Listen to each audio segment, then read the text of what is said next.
Bienvenue à tout le monde au nouvel épisode de Passion MLB, le podcast. Troisième édition déjà du podcast. Ça fait 2 semaines qu'on a lancé ça. Bienvenue, Charles-Alexis Brisebois qui est là pour vous accueillir avec mes collègues. Sébastien Berroir qui est un habitué qui co-anime avec moi à chaque semaine. Sébastien, tu n'étais pas là, ceci étant dit, la semaine passée. Donc, écoute, bon retour. Ben merci, je suis content d'être là, finalement, de retour. Puis avec Tony en plus, ben là, c'est le summum. On ne peut pas demander mieux. Écoute, Le grand retour. on retrouve cette dynamique-là de l'émission de radio qu'on avait sur les ondes de BPM Sport quand on faisait les blocs à trois. C'était un naturel, évidemment, d'inviter Antoine pour participer au podcast de Passion MLB. Antoine Desrosiers, bienvenue officiellement au podcast. Hey, merci beaucoup, les gars. Très, très heureux d'être avec vous encore une fois pour cet épisode qui sera à l'image de nous trois, c'est-à-dire un monstre à trois têtes. Voilà. Et complété de notre petite chanson d'entrée que Yannick Pinard a beaucoup aimé d'ailleurs. Félicitations, Sébastien, encore pour ce petit montage-là. Là. C'est une création, un berroir 2024, comme je vais appeler. Saviez comme du bon vin, ça devrait être bon. Oh, je pense que oui. Les gars, avant de rentrer là, dans le bloc habituel qu'on a sur les Blue Jays, je veux qu'on commence le show en parlant un petit peu des expos. Parce qu'on sait maintenant là, qu'officiellement, il y aura des billets en vente là, pour le documentaire sur les expos qui sera présenté au cinéma. J'ai vu Perry G d'ailleurs là, cet après-midi dire qu'il restait encore quelques billets. Donc, si vous allez sur le site d'ExpoFest, peut-être qu'au moment où on se parle, il en restera encore quelques-uns pour vous. Antoine, tu réagis comment, toi, à voir ce documentaire-là sur les expos qui va être comme ça au grand écran pour parler, là, parler de l'histoire des expos puis juste se rappeler ces souvenirs-là de l'époque de Montréal? Là. Ben, c'était des beaux souvenirs et bon, ça va faire 20 ans au mois de septembre, si ma mémoire ne fait pas défaut, que les expos nous ont quittés. Donc, je pense que c'est une belle nouvelle. Oui, on aime beaucoup la nostalgie des Québécois. Je pense qu'on est très bons là-dedans, mais je pense que ça va nous rappeler aussi des bons souvenirs de tous les bons joueurs qui ont passé avec les expos depuis les années 60, 70, 80 en montant. Donc, je pense que ça va être très plaisant d'arriver à quelque chose comme ça. Puis j'ai hâte de voir le produit final. Honnêtement, je ne serais pas étonné qu'il y ait des bons commentaires. Sébastien, je ne sais pas si tu as retenu la même affaire que moi dans ce trailer-là de 3 minutes là, qui a été diffusé là, sur les réseaux sociaux. Il y a des images de ce qui aurait été le stade qu'on aurait pu construire à Montréal qui ont émané de là. Sébastien, je ne sais pas pour toi, là, mais moi, j'ai passé vraiment longtemps à regarder cette photo-là et à me dire « Oh mon Dieu, ça me fait penser à exactement ce petit stade-là qu'on n'arrête pas de dire si on avait ça à Montréal, ça pourrait fonctionner. » En fait, ça m'a donné la même vibe un peu que Pittsburgh. Oui, t'aimes ça à rentrer le couteau dans la plaie, là, puis là, de le tourner là, bien comme il faut pour nous Ouais, faire ouais, ouais. mal. Mais oui, tu sais, ça nous fait un pincement au cœur parce que si on avait eu le moindrement de vision il y a 20 ans de ça, on aurait un club encore à Montréal, on aurait ce petit Oui. stade-là qu'on a vu des images de ce que ça aurait pu avoir l'air. On aurait probablement une franchise qui vaut 1,5-2 milliards de dollars. Tu sais, on a manqué de vision, puis ça fait mal de revoir ça, mais cela dit, c'est quand même très plaisant de voir un film sur nos expos. Puis, parenthèse, Perry G fait un travail extraordinaire pour faire vivre les expos encore 20 ans après, même si on quitté. Absolument. Il y a ça. Il y a le documentaire sur Netflix aussi qui va sortir l'an prochain. Ouais. Perry qui est aussi impliqué là-dedans. Donc, oui, une chance qu'on a le bon Perry G Oui. là, pour nous aider dans tout ça. À défaut, les gars, d'avoir les expos, on va parler du baseball actuel qui existe dans le baseball majeur. Sébastien, allons-y avec ce qui se passe chez les Blue Jays de Toronto. Okay, Blue Jays, let's play ball. Tony, on parlait de Montréal un petit peu, on parlait des Blue Jays. Profitons-en pour mixer un petit peu les deux. Roger Brulotte de TVA Sport qui était du côté de Dunedin et qui est allé parler à Vladimir Guerrero Jr., qui est évidemment étroitement lié au baseball à Montréal par la force des choses, parce que son père a été une vedette ici, parce qu'il est né ici, parce qu'il a passé les premières années de sa vie ici à Montréal parce que son premier meilleur ami, c'était la machine à crème glacée du stade olympique et parce qu'évidemment, il y a ce fameux circuit-là en 2018 contre les Cards dans le cadre d'un match préparatoire qui a fait vibrer le stade, puis il a été applaudi comme si c'était son père qui avait frappé un coup de circuit gagnant durant un match de course aux séries au mois de septembre. Vlad qui nous dit bon, c'est sûr que j'aimerais ça revenir à Montréal pour jouer des matchs comme ça. C'est sûr que ça fait rêver d'entendre ces propos-là. T'sais, il n'allait pas dire le contraire, évidemment, mais ça fait quand même rêver de revoir un Vlad qui, présentement, était déjà une bonne vedette en 2018 en tant qu'espoir, mais qui aujourd'hui est une des grosses vedettes du baseball majeur. Oui, effectivement. Et je pense que pour Vladimir Guerrero Jr., ça serait vraiment exceptionnel de rejouer des matchs tant au camp printanier que de saison régulière ici à Montréal. Bon, on connaît les circonstances, c'est plus de match depuis plusieurs années, mais je pense que ça a un peu bouclé la boucle contre les Cards en 2018 avec ce fameux coup de circuit-là contre Jake Flaherty en fin de 9e manche. Je pense que, comme tu l'as mentionné, Charles, le stade a vraiment explosé. C'est le cas de le dire. Les gens étaient vraiment très contents. Puis je pense qu'on va en garder un beau souvenir parce que ça faisait plusieurs années qu'il n'y avait pas eu de baseball de saison régulière. Là, c'était des matchs printaniers qu'il y avait depuis quelques saisons. Mais je pense que c'est une belle manière de boucler la boucle. Est-ce qu'il y en aura plus tard, dans plusieurs années? Je suis pas étonné. Je ne serais pas étonné qu'il y en ait un jour de nouveaux matchs, mais on comprend, ça implique quand même certains coûts, des déplacements pour les équipes. Mais au-delà de ça, je pense que Vlad était très content de reparler de Montréal. Il est quand même né ici, comme tu l'as mentionné. Il ne faut pas oublier aussi que c'est un joueur établi. C'est lui aussi qui est sur la couverture du jeu MLB de Show 2024. Donc, ça ne doit pas être un pied de céleri. Là. C'est un joueur qui il a eu ses mauvaises passes, mais je pense que là, il est parti dans la bonne direction. Puis, je pense que ça va faire plaisir aux partisans des Blue Jays et des Blue Jays à Montréal. Et croyez-vous, les boys? Je sais pas, moi j'ai comme un peu de misère à imaginer un retour des Blue Jays à Montréal avec Vladimir. C'est dommage parce que l'année de la pandémie, on était supposé avoir les Yankees à Montréal. Finalement, comme on le sait, c'est pas arrivé. Mais je sais pas pour vous, est-ce que vous pensez que ça va réarriver dans les prochaines années ou si ça va aller vraiment, vraiment plus tard? J'ai l'impression qu'à ce point-ci, Montréal a prouvé ce qu'elle avait à prouver. Dans le sens où j'ai l'impression que les matchs préparatoires ont servi à justement générer cet intérêt-là, puis montrer au baseball majeur comme hey, salut, on est ici, nous autres aussi. Puis ça a été fait parce que il y avait toujours ben du monde. Puis même quand on mettait ça des lundis, des mardis, il n'y avait pas nécessairement toujours 50 000 personnes, mais il y avait beaucoup, beaucoup de gens, puis il y avait de l'ambiance dans le stade. Fait que j'ai l'impression que Montréal a prouvé ce qu'il y avait à être prouvé. Pour la suite des choses, écoute, on verra bien, mais on peut se le souhaiter pour les amateurs de balle en tant que tel parce que c'est le fun aussi. Puis, Tony, tu me diras ce que tu en penses. C'est le fun d'avoir de la balle comme ça à Montréal, même si on le sait que c'est juste 2 matchs préparatoires, ça fait quelque chose quand même. Oui, effectivement. Puis après ça, c'est de garder le beat pour pouvoir mettre 81 matchs, déjà pendant 81 matchs. C'est ça aussi le défi. Moi, voyez-vous, les gars, je le vois un peu comme une gradation. Je pense qu'en 2025 ou 2026, on pourra avoir une équipe de la Ligue frontière à Montréal ou dans la région de Montréal, si on a le stade et les installations adéquates pour le faire. Remplissons avec ce format-là qui connaît du succès à Québec. Là, je pense qu'on ne se fera pas de cachette avec le 25 ans des capitales. Ensuite de ça, peut-être pendant une année, ramenons des matchs préparatoires. Et ensuite de ça, là, on pourra peut-être commencer à penser est-ce qu'on est en 2026, 27, 28, 29, 30, bref, là, j'en dis beaucoup des années, mais est-ce que là, on pourra peut-être commencer à penser un jour peut-être à une expansion? Moi, je pense que ce n'est pas bord à 100%. C'est faible présentement dans les 10 prochaines années. Je pense qu'on ne se fera pas de cachette, mais si on gratte bien les choses, puis on place bien nos pions, puis qu'on réussit un jour de construire un stade à quelque part, je ne sais pas où, là, j'avoue que je n'ai pas le boule de cristal, mais je pense qu'on serait capable de le faire. Moi, c'est comme ça que je le ferais, en tout cas, si j'étais à la tête de ce projet-là, du moins.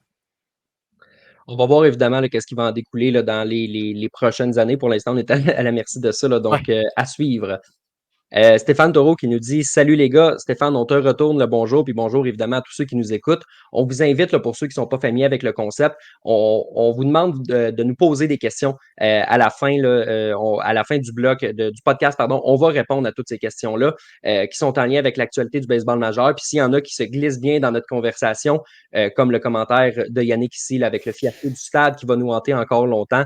Très, très vrai, Yannick. Là, évidemment, tout l'argent qui va être investi pour mettre sur un stade qui, une fois avec ce toit-là, ne sera pas plus apte à recevoir du baseball ou à avoir des concerts parce que le son ne sera pas meilleur ou tout ce que tous les défauts qu'on connaît au stade seront encore présents malgré ce milliard de dollars-là ou presque là, qui va être investi. Euh, donc, si C'est vous parce avez qu'on est en train de me dire que si on fait un nouveau stade, ça va coûter plus qu'1 milliard de dollars. C'est ce que je comprends. Parce que si tu veux mettre 780 millions de dollars pour un toit qui va devenir comme il va être, et là, tu n'es pas capable d'en mettre, mettons, 300 millions de plus pour un nouveau stade qui va générer un nouveau secteur de la ville puis qui va vraiment revitaliser le goût du sport et des spectacles de grandes tournées. En tout cas, moi, j'avoue que celle-là, je pense qu'on l'a tous un petit peu mal digéré, effectivement. Ben, ça revient un Ouais, peu à ce que je disais tantôt. Tu sais, si on avait eu cette vision-là en 2004, par exemple, les Ouais. coûts de ce nouveau stade-là auraient été de loin inférieurs à ce que c'est aujourd'hui. Puis on l'aurait, le stade, probablement avec un toit rétractable à un prix inférieur. Donc, tu sais, c'est incroyable Ouais. de penser à ça. on a une question d'Olivier Lapointe, mais je vais la garder, Olivier, parce que tu nous parles de séries éliminatoires et dans un bloc prochain du podcast, dans les prochaines minutes, on va justement se prêter au jeu des prédictions parce que mine de rien, la saison avance, donc on te revient là-dessus. En attendant, continuons de parler des Blue Jays. Il y a un lien facile avec les Expos, les Blue Jays. Joey Votto, qui dans les derniers jours a tweeté aux Expos en disant vous n'existez pas. Et finalement, il a signé un contrat avec une équipe qui existe, les Blue Jays de Toronto, qui maintenant ont en leur possession un Joey Votto qui quitte les Reds pour la première fois depuis qu'il a été repêché, signe un contrat des ligues mineures avec les Blue Jays.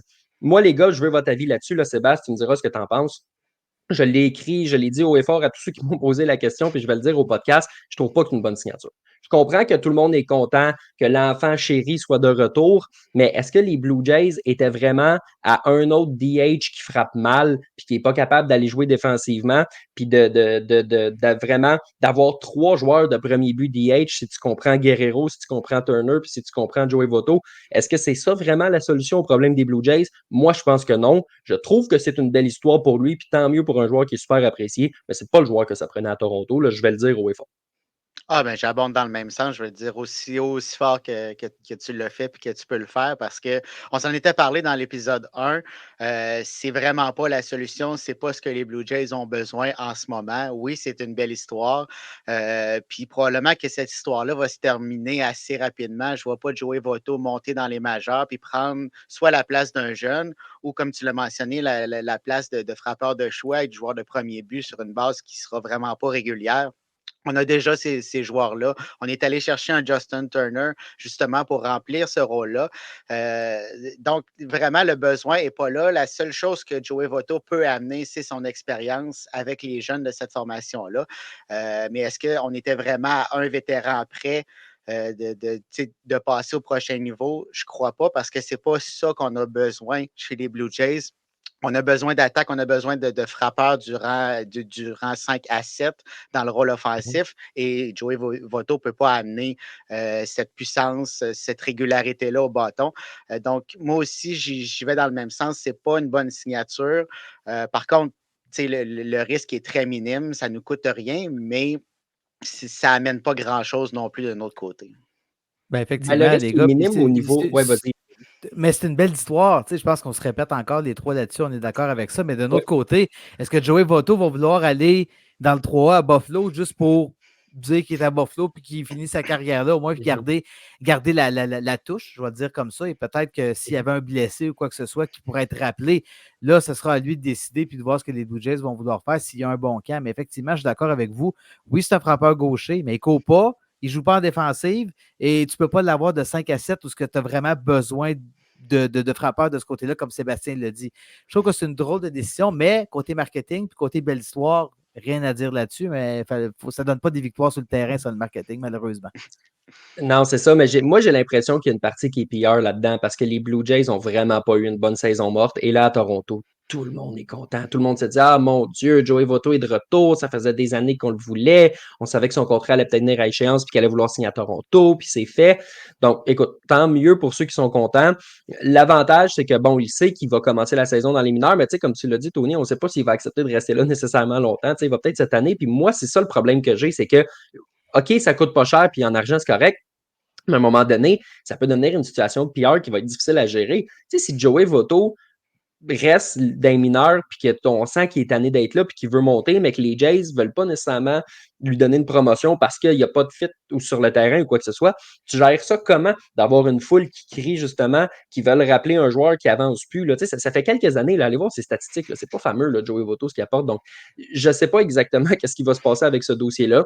Mais tant mieux si présentement les gens sont contents et que ça fait le bonheur du monde à Toronto, mais moi, je le vois pas. Mais c'est pas pour rien non plus que personne ne l'avait signé jusqu'à temps que les Blue Jays l'amènent dans leur rang. Puis, tu sais, est-ce que ça fait preuve un peu de complaisance des Blue Jays dans le sens qu'on n'a pas eu une bonne saison morte, on n'a pas voulu faire les acquisitions malgré le fait que l'argent coule à flot. Puis là, on va donner un petit bonbon à nos partisans juste pour qu'ils soient contents pendant 2 semaines puis qu'on puisse passer à autre chose. Donc, je ne sais pas quel message que ça envoie. Puis oui, comme tu l'as mentionné, ça pourrait créer certaines frictions si jamais au cours de la saison, on veut avoir Votto sur le terrain à Toronto. En tout cas, moi, si c'était vraiment Votto qui voulait, j'aurais pas signé Vogelbach, puis j'aurais pas signé Turner à la place de Votto. Là. Vogelbach est gaucher aussi, puis il ne court pas plus. Fait que, c'est une drôle de décision comme à la fin, exactement comme vous dites. Mais il n'y a personne qui court qui court moins que Vogelbach. Là, ça. Ouais, non, ça, c'est assez difficile à ne pas battre. Tony, je veux te parler un petit peu de la rotation des Blue Jays. Il y a quelques blessés présentement. Il y a Ariel Rodriguez qui s'enligne vers un retour dimanche, devrait lancer 2 manches. On espère que d'ici la fin du camp, il soit rendu à 5 manches. Je ne sais pas jusqu'à quel point il va percer l'alignement des Blue Jays là parce qu'on peut l'envoyer dans les mineurs puis il a été blessé. Donc peut-être que c'est un mulligan qu'on peut utiliser. Tu as Kevin Gausman aussi qui ne sera pas forcément prêt dès le début de la saison. On pourrait peut-être manquer un tour de rotation, quelque chose comme ça. Mais tu sais, celui qui retient le plus l'attention, c'est Alek Manoah, qui se devait d'avoir un gros camp d'entraînement et qui, ben là, pour des raisons d'état de santé, n'est pas en mesure de se prouver. Donc, lui, oublie ça. Là, il reste 2 semaines avant le début de la saison. Il ne pourra jamais être prêt à obtenir le rôle d'un lanceur partant dans 2 semaines. C'est impossible. Il faut construire son bras beaucoup plus que ça, surtout pour un blessé. Là. Oui, surtout avec la première sortie qu'il a fait, là, ça a été assez erratique. Là. Je pense que du côté des Blue Jays, on va miser plus sur le long terme pour les lanceurs partants parce qu'effectivement, il y en a plusieurs de blessés, il y en a plusieurs sur la touche et je pense que bon, au mois d'avril et mai, ça va être un petit peu plus complexe. Faudra user de chance et que nos partants nous donnent des bons départs et que la relève fasse le travail. Hein. On dit souvent que la relève, c'est important. Bien, ça va l'être pour les Blue Jays en début de saison. Mais à un certain moment donné, Gausman va revenir, Rodriguez va revenir. Moi, je pense qu'il peut obtenir. C'est un lanceur partant. Il s'est prouvé qu'il voulait être un lanceur partant. Donc, on verra ce que ça va donner. Est-ce qu'on peut être un 4e ou un 5e? Ça va être à surveiller. Bon, moi, on a Berrios, on a Bassett, Manoah, s'il peut revenir. Bon, j'aime ce que j'ai. Moi, en tout cas, là, si je suis un gérant, j'aime les 5 partants que j'ai là. Mais là, je n'ai pas assez de constance en date d'aujourd'hui pour me dire, hey, là, je suis confiant avec ce que j'ai. Mais peut-être qu'au mois de mai, juin ou juillet, là, on pensera peut-être à autre chose. On verra où est-ce que ça va nous mener, mais c'est sûr que présentement, George Schneider doit se dire j'ai quelques partants à inscrire dans ma rotation, puis la solution à 2 semaines du début de la saison n'est pas nécessairement évidente. Puis Sébastien, on aime ça chialer un peu sur Alek Manoah, là, on va continuer de le faire. Moi, je remarque quelque chose. Alek Manoah, quand il a été cédé au Bison de Buffalo en août dernier, il a décidé de ne pas se rapporter sur le coup parce que visiblement son ego était touché, puis il n'a pas été capable de juste se conformer comme les autres. Et il a décidé de recevoir une injection à l'épaule. Et je me souviens très bien que Ross Atkins, au mois d'octobre, avait commenté ça en disant nous, on ne considérait pas que c'était une bonne idée au niveau médical, mais c'est sa décision, il a décidé de la prendre. Les médecins, donc, étaient contre cette injection-là à l'épaule, et là, il recommence à s'entraîner, et il se reblesse déjà à l'épaule. Penses-tu que les médecins à Toronto sont en train de se dire ben, on te l'avait dit, mon pit, là? Ben, c'est ça. Puis ça démontre encore une fois qu'il agit de façon individualiste, qui pense beaucoup plus à sa petite personne qu'à son équipe, qui est les Blue Jays. Donc, encore là, ça ajoute au personnage. Puis j'ai de plus en plus de misère à voir comment est-ce que Manoah va revenir dans cette rotation-là. Parce que là, on parle de Rodriguez, on parle de Bowden Francis. Si la rotation partante des Blue Jays demeure en santé comme elle l'a été l'an dernier, il n'y a aucune place pour Manoah dans cette équipe-là. Est-ce qu'on va l'envoyer en relève? Je ne suis pas sûr. Je ne pense pas qu'il y ait les éléments pour être un releveur efficace dans le baseball majeur. Donc, de moins en moins, Manoah semble trouver sa place à Toronto. Puis, comme tu l'as mentionné, bien, il est probablement le seul responsable de son malheur en prenant des décisions un peu individuelles, puis qui sont centré sur lui au lieu de penser à l'équipe comme un vrai professionnel, un vrai leader devrait le faire. Mais c'est incroyable, les gars, comment une seule performance peut tout changer. On s'en souvient, Charles, on était là, sa performance contre les Mariners de Seattle en série il y a 2 ans. La chaîne a débarqué complètement. Puis depuis ce temps-là, là, on n'a jamais revu Alek Manoah comme on voyait Alek Manoah avant. Puis sa déclaration dans les médias disait que la pression, c'est d'un pneu que ça va. Ben ça lui aura coûté probablement un poste de partant dans le baseball majeur. Je ne sais pas s'il y a une autre équipe un jour qui va vouloir lui faire confiance. Peut-être un changement d'air qui aura besoin un jour Alek Manoah, mais pour l'instant, avec les Blue Jays, ça sent pas très bon dans son cas. C'est ça. Je pense pas que les Blue Jays sont à l'étape d'abandonner, mais disons qu'il va falloir qu'ils commencent à montrer des preuves. Là, parce que 2023 a été difficile, 2024 commence mal. Il y a eu des rumeurs de transactions. Peut-être que ça va passer par ça, mais j'ai l'impression que les Blue Jays n'ont pas fini d'essayer. Mais en attendant, je sais que les Blue Jays aiment beaucoup Mitch White, qui connaît un bon camp d'entraînement. Tu as parlé, Sébastien, de Bowden Francis. Bowden Francis, en date de jeudi, sa sortie contre les réguliers des Twins du Minnesota, 6 manches lancées, quand même à ce point-ci, à la mi-mars du camp d'entraînement. Aucun point mérité. Donc, lui, il travaille vraiment pour avoir un poste dans la rotation. Puis s'il le mérite, ben, il va l'avoir ce poste-là. Donc, évidemment, ce sera une course qui sera à suivre. Sébastien, passons maintenant ailleurs dans la MLB.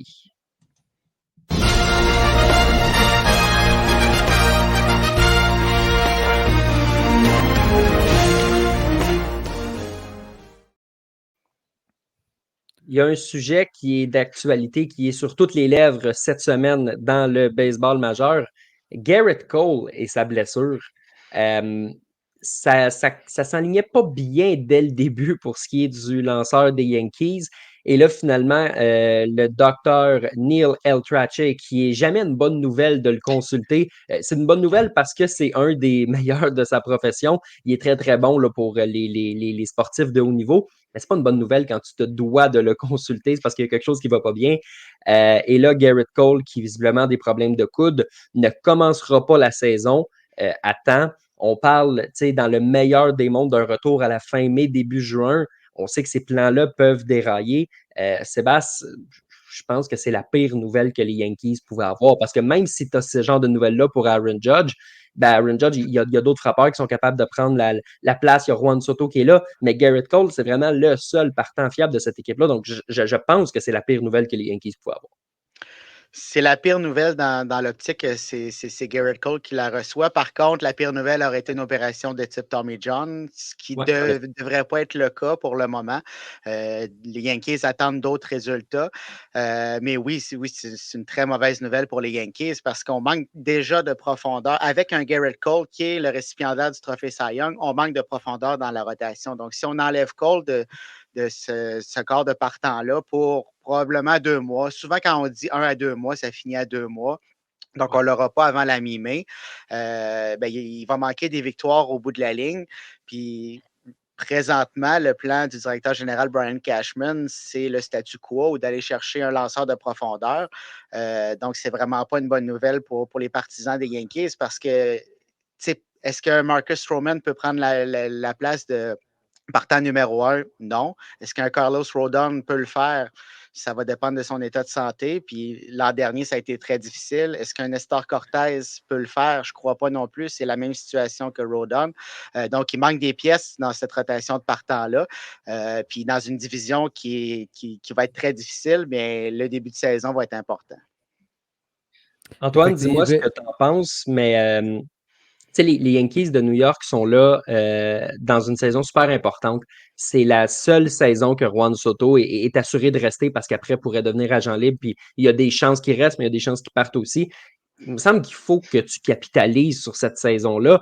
Puis si tu veux le faire, ben, ça va te prendre des lanceurs. Oui, effectivement. Et Sébastien l'a très bien amené parce que les gars que tu nous as nommés, Sébastien, ce pas des gars qui peuvent nécessairement prendre la pôle. Il fut un temps avec les Blue Jays où on pensait que Marcus Stroman serait le numéro 1, mais ça, il y a quand même plusieurs années, quand c'était lui la tête d'affiche de l'équipe. Mais je trouve ça inquiétant pour les Yankees, mais je sais qu'ils vont trouver le moyen de se relever de ça. Mais en même temps, c'est certain qu'il va falloir que ça passe par l'attaque. Puis il va falloir qu'encore une fois, l'enclos de relève joue du très, très bon baseball parce que ça va être assez complexe de gagner leur part de match. Je pense qu'ils vont réussir à le faire, mais quand même, ça ne sera pas nécessairement super facile. Moi, je vois quand même un gars comme Rodon être en santé cette année. On va lui souhaiter que ça fonctionne. Mais peut-être que moi, les deux que je vois, là, en tout cas, qui peuvent, en tout cas, c'est peut-être un petit feeling que j'ai, mais Rodon et Strowman, je pense qu'ils sont capables de le faire à court terme. À long terme, évidemment, c'est sûr que non, mais on va espérer, oui, le retour de Garrett Cole. Puis là, Sébastien, ce qui est drôle dans tout ça, c'est que, ben, évidemment, tu sais, il y a deux enjeux à ça. Un, c'est de remplacer Garrett Cole pour le 28 mars, parce qu'on ne se cachera pas, là, c'est lui qui devait lancer le match numéro 1. Puis il y a de le remplacer, évidemment, là, sur une base régulière à tous les 5 jours. Ça, c'est un défi qui, tu sais, en cours de saison, on a beau dire, t'es lanceur numéro 1, numéro 2, numéro 3, ça ne change pas grand-chose. Tu lances aux 5 jours. Mais le match d'ouverture, c'est quelque chose de différent. Et là, présentement, à Tampa Bay, au camp d'entraînement des Yankees, on joue à c'est qui a envie d'être le lanceur numéro 1 pour le premier match de la saison et il n'y a pas de volontaire. Tu sais, Carlos Rodon ne sera pas le lanceur pour le match numéro 1. Ça a été dit par Aaron Boone. Les journalistes ont demandé à Marcus Stroman plus tôt jeudi. Et il a répondu qu'il se l'était fait demander par la direction, mais qu'en ce moment, son plan, il n'est pas aligné pour lancer vers le 28 mars et il ne veut pas déroger de son plan. Donc, il a refusé de lancer pour le 28 mars. À un moment donné, ça va-tu être Nestor Cortés Jr.? Ça va-tu être un opener pour le match d'ouverture? Comment ça va fonctionner? Pourquoi personne ne veut lancer? Ben là, présentement, la séquence de partant qui nous amène au 28 mars, on dirait que ça fit avec personne dans cette rotation de partant-là. Puis, tu as mentionné la ville de Tampa Bay, mais ça fait référence aux Rays, puis on dirait que ça va être un opener. C'est Ouais, bizarre à ouais. imaginer les Yankees de New York au match d'ouverture y aller avec un opener, mais présentement, Mhm. c'est la seule solution qui est envisagée et qui est envisageable également.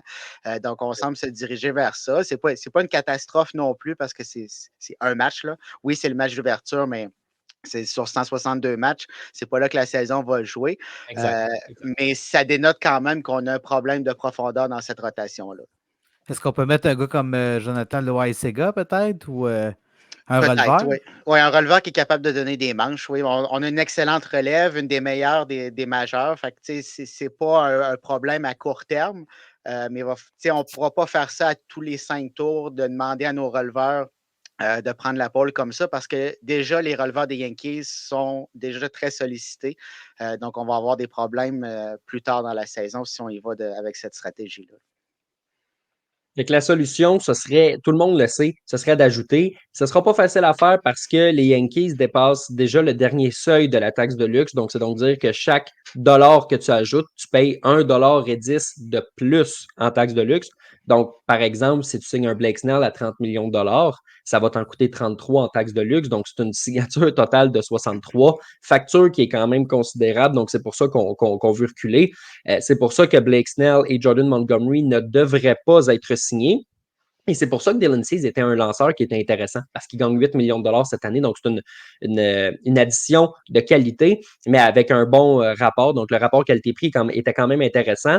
Ceci étant dit, les Yankees et les White Sox qui n'ont pas réussi, Sébastien, à s'entendre sur les termes d'une transaction, c'est finalement les Padres de San Diego qui, mercredi soir, à la surprise d'un peu tout le monde, ont mis la main sur le lanceur. Ça faisait longtemps qu'AJ Preller n'avait pas fait de quoi, puis on dirait qu'il s'est dit, hey, coudonc, c'est pas parce que mon propriétaire a décidé de couper le budget de cette année que je suis pas capable d'aller chercher des gars. C'est pas parce qu'on n'aura pas une bonne équipe que je suis pas en mesure de donner 3 de mes 10 meilleurs espoirs. Let's go, on s'en va chercher Dylan Cease.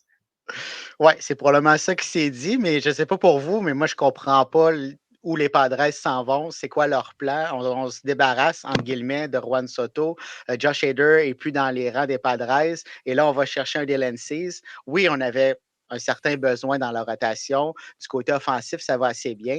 Mais est-ce qu'on est à un Dylan Cease qui lui reste 2 ans de contrat avant son autonomie d'un championnat ou de se rendre assez loin dans les séries pour que ça vaille la peine? Je ne crois pas, surtout pas dans cette division-là avec les Dodgers, les Diamondbacks.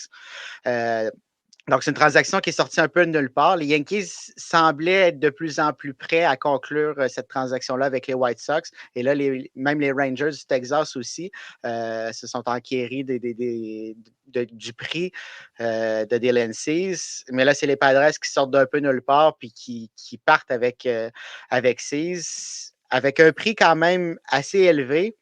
Mais je croyais que ça serait plus élevé que ça au final. Antoine, ça fait quand même une rotation qui est menée par Yu Darvish, qui comprend aussi Ouais. Joe Musgrove. Il y a Michael King qui a été acquis dans la transaction de Juan Soto. Et là, tu te retrouves avec un Dylan Cease. Ça fait quand même 4 partants qui ne sont pas piqués des verres. Donc, Sébastien, je suis un peu dans la même optique que toi. Je comprends pas exactement d'où ça vient. Mais d'un autre côté, Antoine, quand je regarde ça, je me dis, ouais, ça fera pas une vilaine rotation. Peut-être pour aller nulle part parce qu'il va manquer quand même des éléments. Puis l'enclos va être quand même assez vide cette saison. Mais on dirait que c'est le petit bout, je me dis, ouais, je comprends un peu quand même d'où ça vient. Oui, effectivement. Je pense on en est vraiment là. Puis quand on regarde autant les lanceurs partants que la relève, tu te dis, bon, ça va quand même assez bien comme lanceur partant, mais en relève, c'est plus complexe, surtout avec le départ de Josh Hader. Alors, pour les Padres, j'ai bien hâte de voir. Ils sont dans une forte division. Je pense qu'ils vont gagner leur part de match. Ça va être intéressant. Ils peuvent trouver le moyen, contre toute attente, de faire des séries, peut-être. Là. Ça va être difficile. Ça va être très difficile, mais quand même. J'ai hâte de voir comment ça va se solder. Je trouve comme une petite équipe tannante un peu, tu sais, des Jake Cronenworth, des Xander Bogart, des Ha-Seong Kim, c'est capable de frapper, ça part de coup sûr, puis de circuit, puis tout ça. Ça, j'ai pas de problème. Mais quand on va arriver sur la butte, c'est peut-être un peu là, surtout en relève, où je vais me poser certaines questions. Là. Quand tu vas être en relève contre des Otani, puis des Gavin Lux, tout ce que tu veux à LA, là, les soirées vont être longues peut-être à San Diego. Là. Tu parlais justement des Dodgers. Allons vers les Dodgers. Tony, j'ai envie de te lancer là-dessus. Mookie Betts, qui devait être le joueur de deuxième but de la formation, puis finalement, au camp d'entraînement, on réalise que Gavin Lux, c'est pas un arrêt court. On décide de le tasser puis de le mettre au deuxième but. Donc, tu sais quoi? On dit à Mookie Betts, hey Mookie, tout le monde dit que tu es un bon athlète. Non seulement tu ne vas pas juste dépanner à l'arrêt-court, tu vas être le partant à l'arrêt-court cette année. Dans une ère où on essaye de surprotéger les grosses vedettes et de les envelopper dans du papier bulle, si on veut, c'est curieux de voir que, un peu comme Aaron Judge qui a été tassé du champ droit pour l'amener au champ centre. On fait un petit peu la même chose avec Mookie Betts, le placer à une position premium à un âge où normalement on sort les gars des positions premium. Les Dodgers se sont dit ah non, non, nous autres, on sait que tu es capable, tu es un bon athlète. Ça fait longtemps qu'il n'a pas évolué comme arrêt court sur une base régulière. C'est quand il était très jeune et qui habitait encore à Nashville et qui n'était même pas encore un espoir des Red Sox de Boston. Donc, qu'est-ce que tu penses de ce mouvement de personnel-là? Ça te dit quoi, Mookie Betts, à l'arrêt court? Oui, effectivement. Puis moi, ce que je me dis aussi, c'est quand même assez spécial de voir ça parce que tu dis, les Yankees, pas les Yankees, les Dodgers ont trouvé le moyen de l'amener à une autre position alors qu'il était déjà très bien au champ extérieur ou même au deuxième but. Donc, moi, ce que ça me prouve, c'est qu'on veut vraiment essayer quelque chose encore. Puis on a vraiment le luxe pour le faire, on va se le dire, parce que c'est tellement une formation complète, les Dodgers, que on peut se le permettre. On a déjà 3 bons joueurs de champ. On a un bon avant-champ. Et là, on essaie des choses. C'est qu'en entraînement, c'est correct de le faire aussi. Mais qui passe toute son année là, c'est 160 matchs. C'est juste un luxe de plus parce qu'il y a un match, il va peut-être aller au champ droit, il va peut-être aller au deuxième but, il va peut-être aller frapper. On comprend qu'il peut être utilisé partout. C'est une polyvalence pour lui. Je pense que s'il y en a qui peut le faire, ben c'est bien Mookie Betts. Alors, tant mieux si ça fonctionne. J'en vais le souhaiter aux Dodgers parce que ça va être une grosse année là aussi. Il va falloir gagner beaucoup de matchs parce que ça va être. Ils ont beaucoup d'aspirations et d'attentes envers les Dodgers cette année. Toi, Sébastien, cette idée-là d'amener un gars comme Mookie Betts, ça te dit quoi? Parce que le pire, c'est que je suis sûr qu'on va avoir des beaux jeux. Je suis sûr qu'il va avoir des faits saillants intéressants de la part de Mookie Betts. Puis je pense qu'il va bien faire, mais comme je l'ai dit, moi, c'est l'aspect de l'année dans une position qui est plus difficile pour le corps, qui est plus exigeante. Tu sais, il est capable de le faire, il est en forme, mais sur 162 matchs, tu veux essayer de préserver tes gars. Puis tu n'as pas l'option de dire, hey, je vais l'envoyer frappeur de choix une fois de temps en temps parce que Shohei qui va être frappeur de choix 162 matchs par année. Fait que moi, c'est cet aspect-là qui me dit, ah, c'est une drôle de décision quand même. Ouais, c'est un petit peu un move de panique parce que, tu sais, on n'a aucun doute, Mookie Betts peut faire le travail. Mettons, 25 équipes du baseball majeur, il n'y aura aucun problème. Mais là, c'est les Dodgers de Los Angeles qui souhaitent se rendre en série mondiale, qui ont tout fait les mouvements de personnel pour y arriver. Donc, c'est un peu risqué d'amener un Mookie Betts à l'arrêt-court. Tu sais, on préférait l'avoir au deuxième but, peut-être quelques présences au champ extérieur, puis d'avoir un vrai joueur d'arrêt-court qui est solide, puis qui peut nous amener autant offensivement que défensivement ce qu'on a besoin. Puis ça nous fait penser à Willy Adames. On entend des rumeurs depuis plusieurs mois, mais là, ça serait peut-être le temps pour les Dodgers, tant qu'avoir fait toutes ces acquisitions-là durant la saison morte, mais ça serait le temps d'aller chercher Willy Adames, de le placer à l'arrêt-court, que ce soit notre joueur d'arrêt-court régulier, de ramener Mookie Betts au deuxième coussin où est-ce que c'est beaucoup moins risqué. Puis là, on aurait encore plus toute une formation. Puis on aurait un Gavin Lux qui resterait quand même comme joueur qui un peu platone qui pourrait jouer à certaines positions à l'avant-champ. Donc, je pense que présentement, c'est le move que les Dodgers ont fait à court terme, mais je ne vois pas ça comme une solution à long terme de mettre Mookie Betts à l'arrêt-court. Imaginez 2 secondes si jamais il y avait une blessure à long terme pour Mookie Betts ou si jamais il y avait. Il va en avoir des blessures au long de la saison, il ne faut pas se le cacher. Donc, tu ne voudrais pas que ça soit lui non plus. Oui, il y a beaucoup de profondeur avec les Dodgers, mais si c'était Mookie Betts pour une plus longue période, et là, tu te trouves avec un vilain problème. Donc, je suis d'accord avec vous, les gars. Je pense qu'on devrait trouver une solution pour le ramener au deuxième coussin. Mais on va voir ce que Dave Roberts va avoir en tête. Puis Mookie Betts, c'est autant défensivement qu'offensivement. C'est ton premier frappeur. Si tu le perds, Ouais. c'est tout ton rôle offensif qui est affecté. Fait que ça peut faire très mal, autant offensivement que défensivement. Ouais. Oui, absolument. Ce ne sera pas une situation simple. Les Dodgers qui n'ont pas assez dépensé pour penser à se payer un bon joueur d'arrêt-court, mais ça, on verra ce que ça donnera là, dans les prochains mois.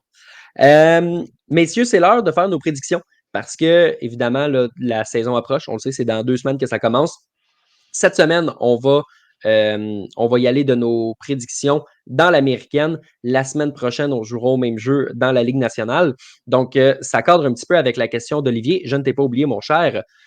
Olivier qui n'est pas confiant envers les Blue Jays cette année. Il a l'impression qu'ils ne feront pas les séries. Donc, messieurs, on va se la poser la question. Est-ce que vous avez les Blue Jays en séries éliminatoires? On va finir par y répondre, évidemment, en y allant de nos prédictions. Antoine, en tant qu'invité, j'ai envie que tu y ailles en premier. Mes parents m'ont bien élevé, m'ont appris que c'est la visite qui passe en premier. Donc, j'ai envie que. Puis c'est pas du tout parce que je veux que tu te mouilles en premier dans tes prédictions. Là. Ben non, c'est vraiment parce que mes parents ont fait une bonne job. Fait allons-y. Ben, écoute, il y a souvent, je regardais ce qui s'était passé en 2023 et je me rends compte qu'il y a des fois, on pogne une bonne débarque en Bessic, donc c'est bien correct.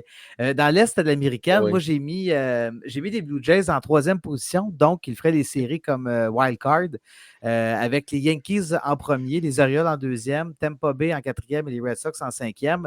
Je pense que c'est assez audacieux dans la mesure où Tampa Bay a toujours une bonne formation, les Orioles aussi, les Yankees aussi. J'ai mis les Orioles 2e parce que j'ai l'impression que les Orioles vont faire un bout de chemin en série, mais là, ils ne seront pas freinés par la pause qu'il y a eu au début en première ronde. Je pense que là, ils vont y aller d'un coup et ça va jouer en leur faveur. Ce qui n'avait pas été le cas l'année passée parce qu'il avait terminé premier, il y avait eu une pause et on avait l'impression que la chaîne avait débarqué complètement, que la pause ne leur avait pas fait du bien. Je pense qu'il avait été balayé en 3 matchs où ma mémoire fait peut-être un peu défaut, là, mais chose certaine, je pense que ça va être Yankees, Orioles, Blue Jays, Rays et Red Sox qui vont être derniers. Ça ne sera peut-être pas facile non plus du côté de Boston cette année. J'aime ça comme prédiction. Il y a mon père qui dit merci, probablement en lien avec le fait que j'ai dit que j'avais été bien élevé. Sébastien, de ton côté, comment veux-tu y aller pour tes prédictions dans l'Est de l'Américaine pour répondre donc à la question d'Olivier? Est-ce que tu as les Blue Jays en séries éliminatoires? Ben, tout d'abord, j'ai les mêmes 2 premières équipes qu'Antoine.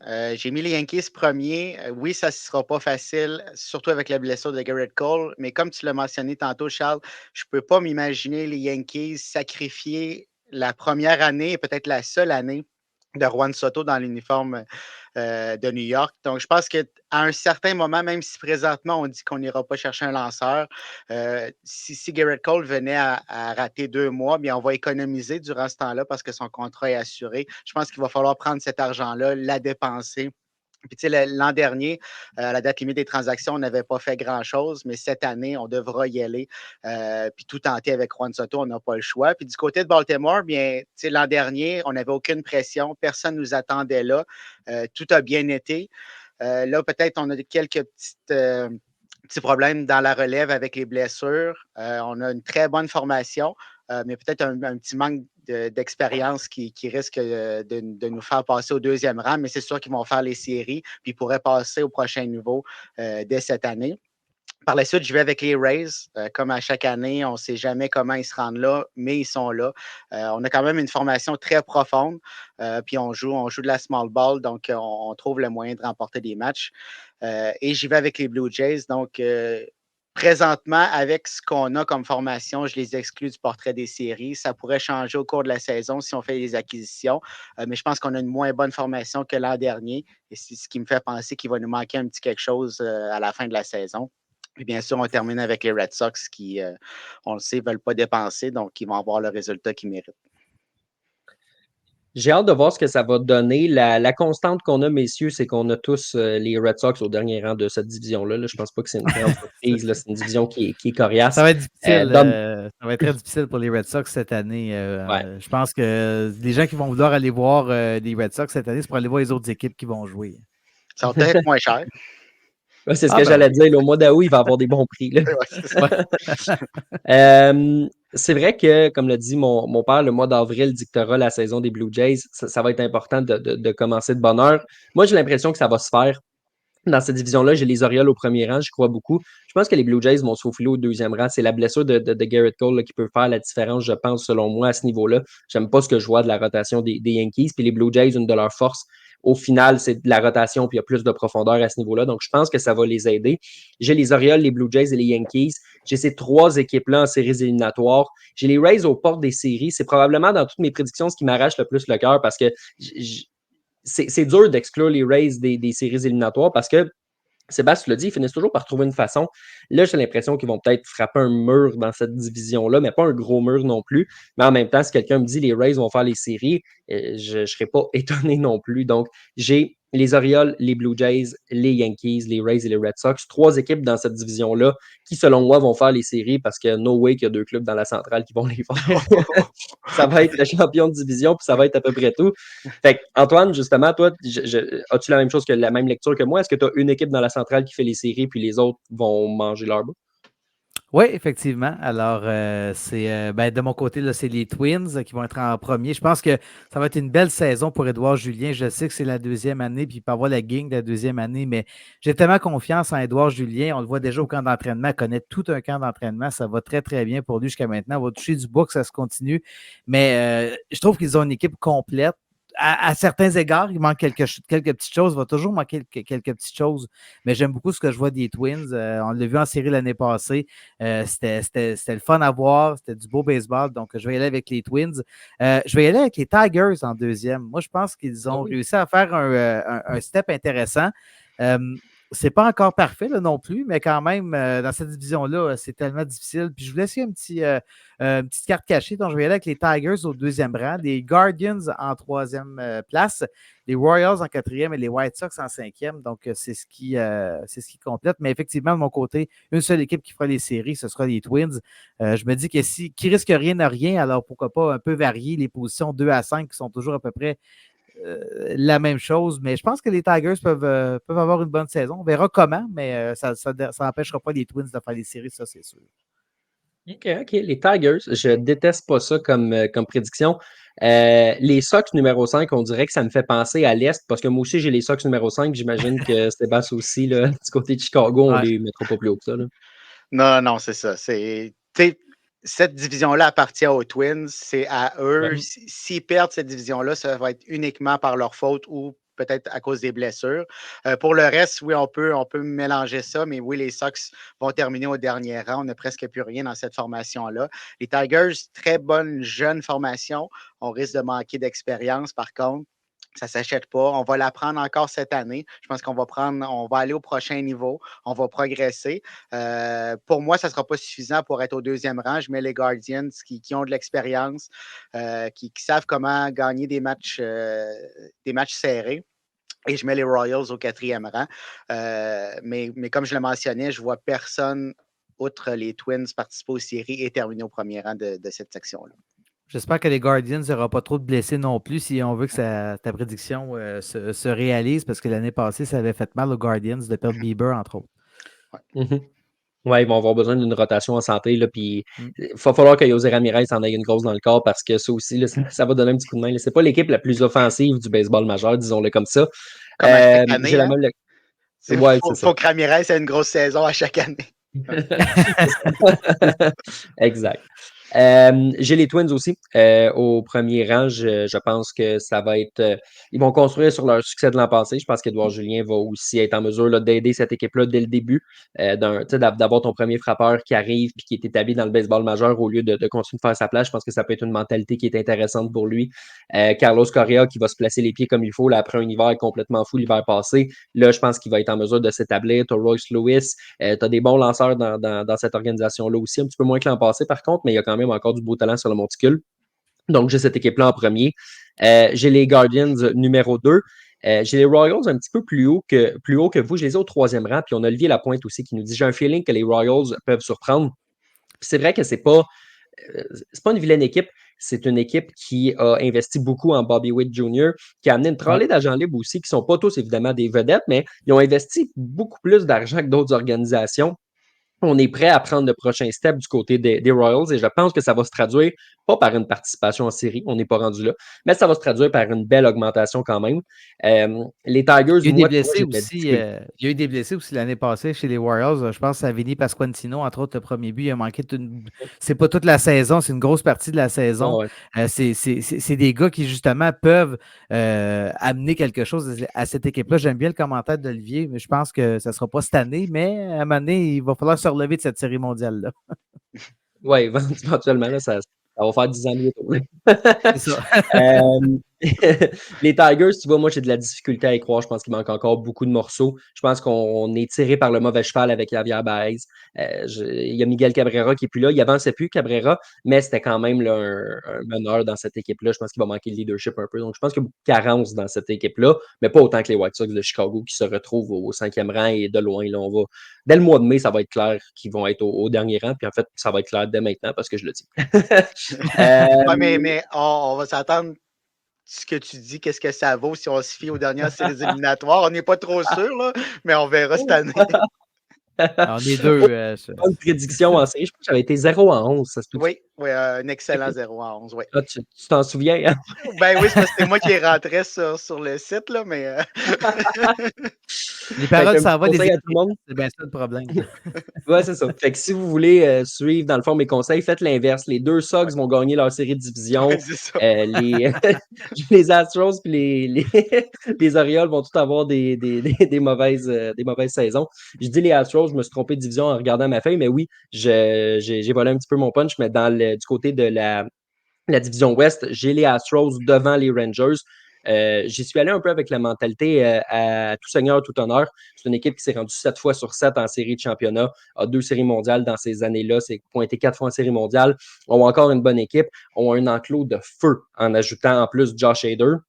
Et les Rangers qui vont avoir plusieurs blessés pour commencer la saison. 3 gros lanceurs partants, le Marley, DeGrom et Scherzer qui vont commencer sur les lignes de côté. Je pense que ça va faire la différence en faveur des Astros, mais je ne sous-estime pas les Rangers à qui je donne une place en série.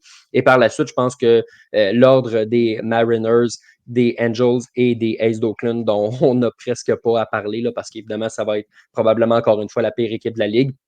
Malheureusement pour un gars comme Abraham Toro qui se retrouve là cette année, mais peut-être que ça va lui donner du temps de jeu là, de jouer dans ce genre d'équipe-là. On lui souhaite du moins. Mais c'est une équipe qui va finir au dernier rang. Là, comme je le dis, je vois pas les Angels non plus faire les séries, puis je vois pas les Mariners gagner plus que 54% de leur match puis faire les séries éliminatoires non plus. Donc, je pense que ça va ressembler à ça là, du côté de l'Ouest. Tiens, faisons l'inverse. Allons-y avec Sébastien pour les prédictions dans l'Ouest. J'ai exactement la même chose que toi. Moi aussi, je pense que, tu sais, oui, les Rangers ont gagné la série mondiale, mais en série, tous les dominos sont tombés au bon moment. Ils ont été très bien gérés. Mais en saison, on a manqué quelques petits éléments. Puis je pense que ça va être la même chose cette saison. On va faire les séries, mais en relève, ça risque d'être difficile encore cette année. C'est ce qui va nous faire perdre quelques rencontres. Comme tu l'as dit, il va nous manquer des lanceurs partants pour débuter la saison. Ça risque de nous faire mal. Les Astros risquent de prendre les devants par quelques matchs. Puis l'expérience des Astros, mais on le sait, ils savent comment gagner, ils savent que la saison est longue. Souvent, ils ne vont pas nécessairement commencer de façon très forte, mais ils vont terminer la saison très bien pour entrer dans les séries éliminatoires. Fait que je pense que ça va être la même chose cette année. Antoine, de ton côté, comment il va du côté de l'Ouest? Ben, je vais être plate, mais on a exactement le même classement finalement avec les Astros, les Rangers. Moi, j'ai mis les Mariners en troisième, les Angels et les Aces avec les Rangers en séries éliminatoires. Et là, il ne faut pas oublier non plus aussi que du côté des Astros, on a un nouveau gérant, Joey Espada. Donc, qu'est-ce que ça aura comme impact du côté des Astros? J'ai bien hâte de voir. Je pense qu'on a les ingrédients pour que la recette fonctionne maintenant. Il faut que le chef ça marche aussi. Donc, j'ai hâte de voir ce que ça va donner. Je pense que ça peut être intéressant pour les Astros, mais c'est une division qui va pas mal se jouer à une ou deux équipes là, avec les Astros et les Rangers. Ensuite de ça, c'est un peu maigre qu'est-ce qu'on a, surtout du côté des Angels et des Aces là, qui ont déjà la tête là, dans la ville du vice. Messieurs, là-dessus, il nous reste seulement le dernier bloc du podcast. Donc, passons maintenant, Sébastien, si tu le veux bien, à la période de questions. Je le veux bien.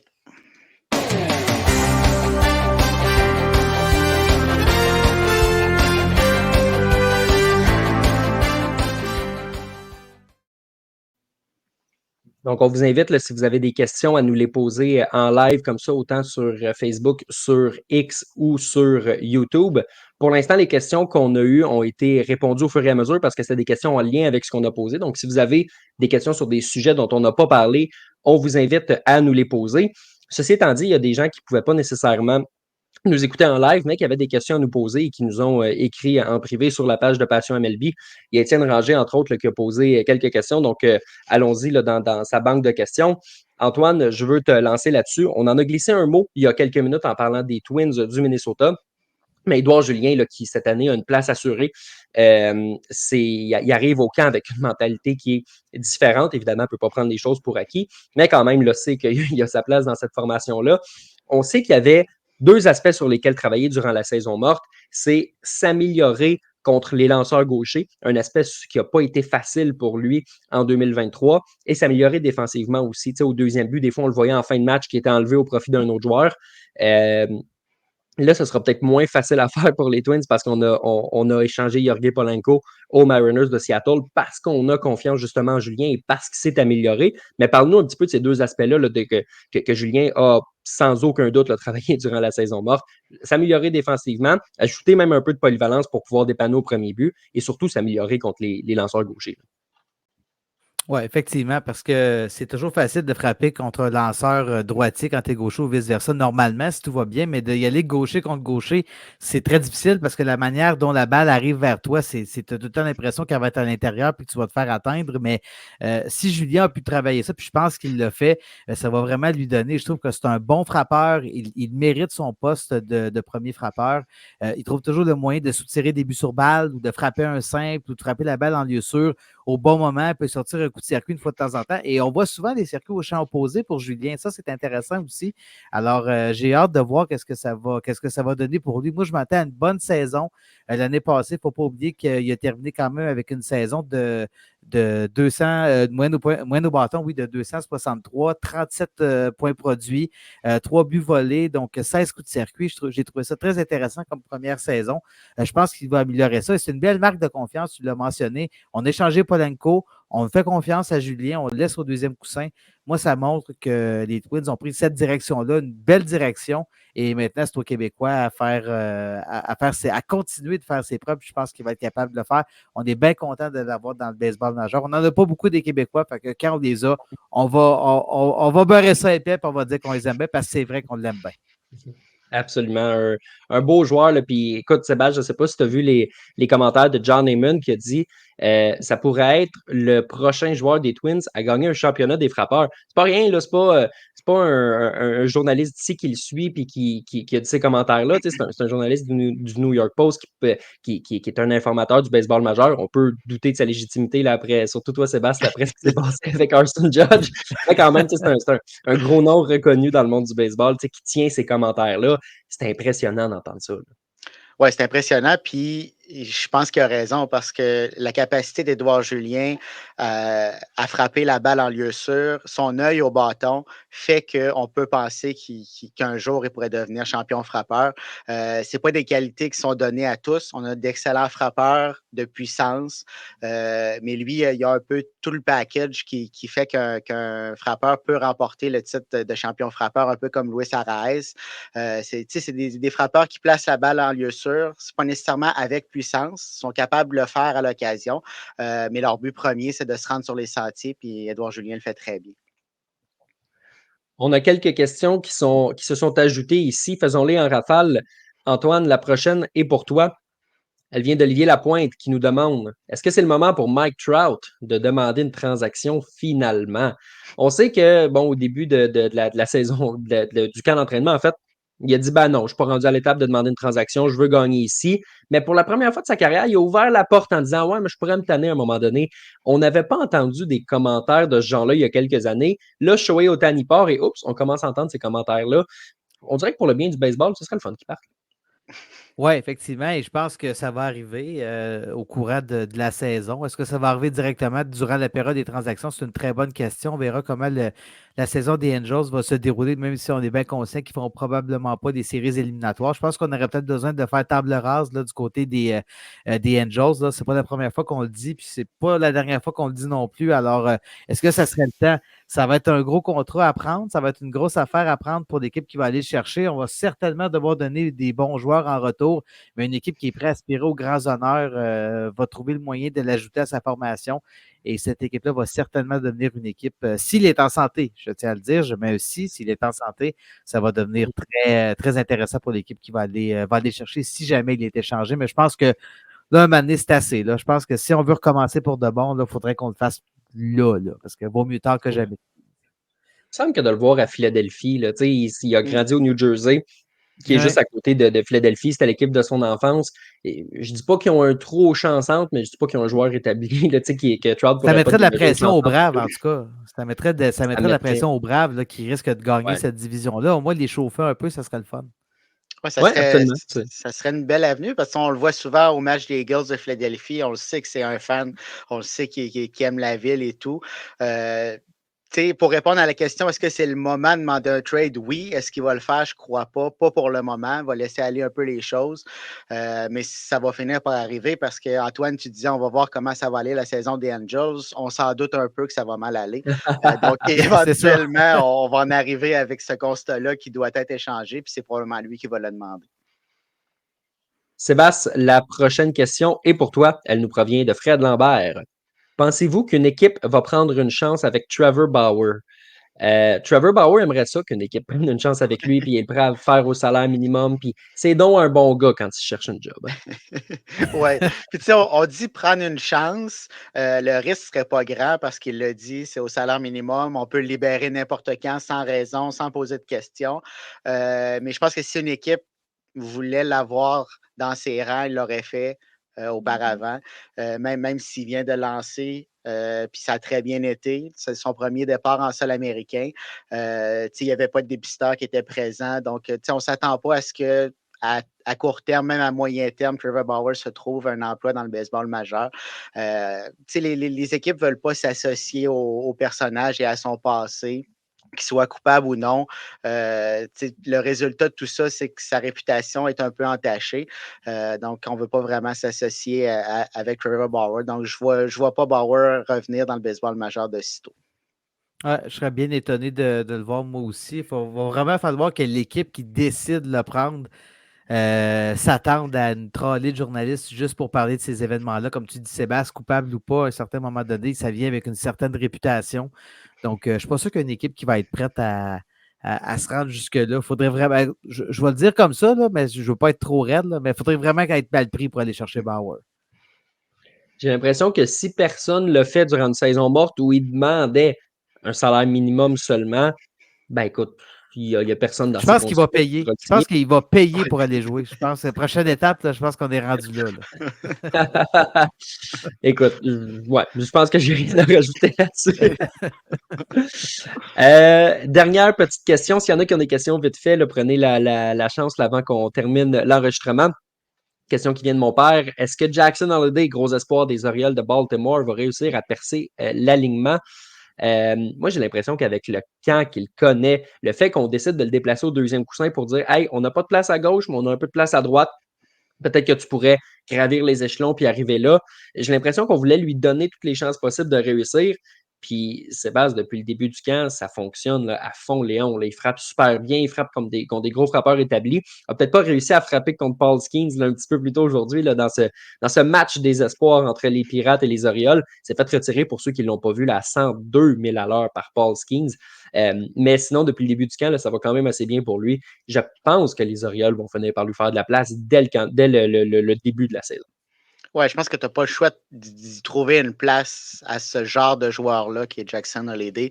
Puis, tu sais, il y a un bon camp, mais on voit qu'il est en confiance. Il cogne très solide. Donc, c'est de très bon augure. Tu sais, c'est de très bons élans que Jackson Holliday a présentement. Puis, je ne vois pas pourquoi ça changera en saison régulière. Puis, tu sais, les Orioles, oui, on a de très grandes aspirations, mais on a une jeune formation. Puis, c'est un fit parfait dans cette équipe-là. Donc, je ne vois pas comment il pourrait être laissé de côté, même si c'est juste pour le début de la saison. Et moi, je vois vraiment un gars, tu sais, on parle de Gunnar Anderson, on parle aussi de l'autre Colton Causer qui a un très, très bon début de camp d'entraînement aussi, Colton Causer. Lui, l'année passée, il avait vraiment cogné à la porte des majeurs plusieurs fois. Il avait fait des allers-retours avec les Bay Sox, si je ne me trompe pas, là, c'est la formation 3A du côté des Orioles. Donc, ça va être intéressant. Ça va être une jeune formation. Mais souvent, les jeunes formations comme ça, en début de saison, ça prend un peu de temps à décoller. Mais une fois que c'est fait et que c'est décollé, on l'a vu l'année passée avec les Orioles, ça a vraiment bien été. Donc, je pense qu'il va percer la formation, puis je le souhaite parce que ça va être vraiment un beau joueur à voir aller cette année, Jackson Holliday, si jamais ça va comme son camp d'entraînement. Antoine, t'as été bon, je pense qu'on va te rappeler. Tu réserveras tes jeudis soirs, ça se peut qu'on t'appelle une fois de temps en temps. Parfait. Merci C'est d'avoir bon, ça. été là, ça a été un plaisir. Merci de l'invitation, les gars. Sébastien, encore une fois, toujours un plaisir. Merci beaucoup aussi à tous les auditeurs qui étaient là en live avec nous, qui nous ont posé des questions. Là, c'est toujours un plaisir d'interagir. Et Sébastien, pour ceux qui ne nous auront pas écoutés en live et qui veulent justement télécharger l'épisode, où est-ce qu'on peut trouver ça? Un peu partout sur vos plateformes préférées. On était en live sur Facebook, Twitter ou X et sur YouTube. L'enregistrement va être présent à la fin du podcast, mais on va être également sur Apple Podcasts, Spotify et toutes vos plateformes. Donc, que vous étiez là aujourd'hui pour nous écouter ou que vous l'écoutez par la suite, on vous remercie. Puis merci Tony aussi d'avoir été là. Donc, merci à tout le monde. C'est ce qui conclut l'épisode de cette semaine. On se retrouve la semaine prochaine. Et la bonne nouvelle, c'est que la semaine prochaine, on va être à une semaine du début de la saison régulière. Il reste encore des agents libres, mais ça, c'est un détail. Le baseball approche, c'est pour le mieux. Donc, merci tout le monde d'avoir été là. On se retrouve la semaine prochaine.